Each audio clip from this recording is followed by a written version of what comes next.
वर्ष पुराने चिकसुलभ नामक क्षुद्र ग्रह जैसे बड़े अंतरिक्ष के पत्थर, जिसके कारण डायनासोर और 60 से 80 चिकसुलभ की तुलना में AS2 उल्कापिंड 200 गुना बड़ा बताया जाता है।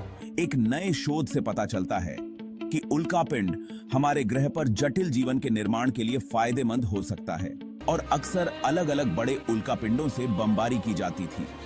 वायुमंडल और महासागरों में ऑक्सीजन गैस नहीं थी। यह पृथ्वी की सतह पर इतनी ऊर्जा के साथ टकराया, लेकिन उल्कापिंड में फास्फोरस की एक बड़ी मात्रा थी, जो सूक्ष्म जीवों द्वारा आनुवंशिक जानकारी को संग्रहित करने, पृथ्वी पर जीवन के पनपने की बहुत बड़ी वजह है। विशालकाय क्षुद्र ग्रहों का इससे टकराना, यह बात हाल ही में हुए कई शोधों से पता चली है। आइए जानते हैं कैसे क्षुद्र ग्रह पृथ्वी से टकराए और जीवन के अनुकूल परिस्थितियां बनी। लगभग 3.26 अरब वर्ष पहले पृथ्वी से टकराने वाले AS2 नामक विशाल उल्कापिंड ने संभवतः विशाल उर्वरक बम के रूप में कार्य किया होगा, जिससे ग्रह पर जटिल जीवन के निर्माण में मदद मिली होगी।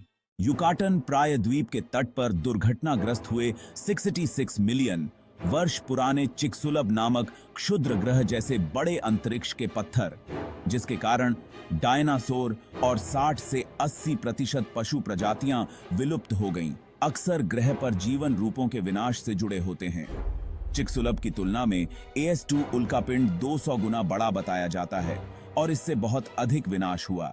हालांकि हमारे ग्रह पर AS2 के प्रभाव को समझने के उद्देश्य से किए गए एक नए शोध से पता चलता है कि उल्कापिंड हमारे ग्रह पर जटिल जीवन के निर्माण के लिए फायदेमंद हो सकता है। कुछ वर्षों या दशकों के भीतर जब परिस्थितियां सामान्य हो गईं, तो जीवन न केवल जल्दी ठीक हो गया, बल्कि वास्तव में पनप गया।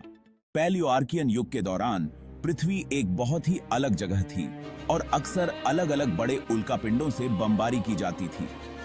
अपने शुरुआती दिनों में यह अनुमान लगाया जाता है कि हर 15 मिलियन वर्षों में 10 किलोमीटर से अधिक बड़ी कई अंतरिक्ष चट्टानें ग्रह से टकराती थीं।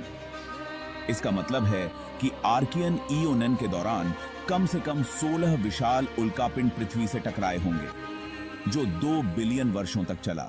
उस समय पृथ्वी एक जलीय दुनिया थी, जिसमें ज्वालामुखी और महाद्वीपीय चट्टानों का उद्भव सीमित था। वायुमंडल और महासागरों में ऑक्सीजन गैस नहीं थी और नाभिक वाली कोई कोशिका नहीं थी। AS2 उल्कापिंड कार्बोनेसियस चॉन्ड्राइट नामक एक प्रकार का था, जो कार्बन से भरपूर चट्टान है, जिसमें फास्फोरस भी होता है। यह पृथ्वी की सतह पर इतनी ऊर्जा के साथ टकराया कि यह तुरंत वाष्पीकृत हो गया और चट्टान के वाष्प बादल और क्रेटर से धूल को बाहर निकाल दिया, जिसके कारण कुछ ही घंटों में आसमान काला हो गया होगा। और चूंकि यह प्रभाव समुद्र में हुआ था, इसलिए कहा जाता है कि इसने सुनामी को भी जन्म दिया, जिसने पृथ्वी के सभी हिस्सों को प्रभावित किया, जिससे समुद्र तल और तट रेखाएं नष्ट हो गईं। और चूंकि प्रभाव की ऊर्जा गर्मी में स्थानांतरित हो गई थी, इसलिए वायुमंडल इतना गर्म हो गया कि इसने महासागरों की ऊपरी परतों को उबाल दिया। अध्ययन से यह भी पता चलता है कि धूल के जमने और वायुमंडल के इतना ठंडा होने में कुछ वर्षों से लेकर दशकों तक का समय लगा कि समुद्र की ऊपरी परत के उबलने से एकत्रित जल वाष्प वापस आ सके। हालांकि इसने उथले पानी में रहने वाले सूक्ष्म जीवों को मार दिया होगा, लेकिन उल्कापिंड में फास्फोरस की एक बड़ी मात्रा थी, जो सूक्ष्म जीवों द्वारा आनुवंशिक जानकारी को संग्रहित करने और स्थानांतरित करने के लिए उपयोग किए जाने वाले प्रमुख पोषक तत्वों में से एक है।